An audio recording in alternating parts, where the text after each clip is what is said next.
Alors, la sclérose en plaques est plutôt une maladie invisible, avec notamment la fatigue musculaire, la perte de la vision, les pertes d'équilibre ou par exemple des paresthésies et des spasticité. Et elle est visible parce que certains patients ont la moelle épinière qui est atteinte, donc on va finir en fauteuil roulant ou avec une motricité un petit peu réduite et on va être assisté par une canne ou autre.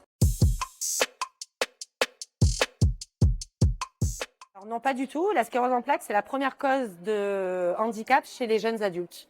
Donc les diagnostics se font entre l'âge de 20 ans et 30 ans. Oui, c'est possible.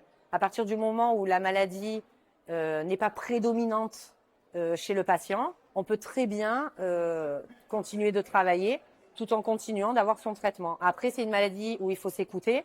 Donc la plupart du temps, on fait des aménagements de poste pour pouvoir être maintenu dans la vie active. Mais bien sûr que oui, c'est compatible.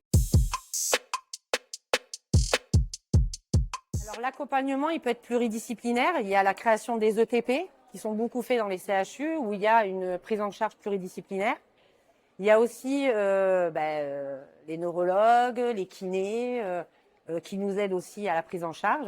Mais il y a aussi la création d'outils qui permettent d'aider le patient dès l'annonce du diagnostic, qui s'appelle Mon Compagnon CEP, et qui permet justement de suivre sa maladie et sa prise en charge, connaître ses acteurs de prise en charge, etc.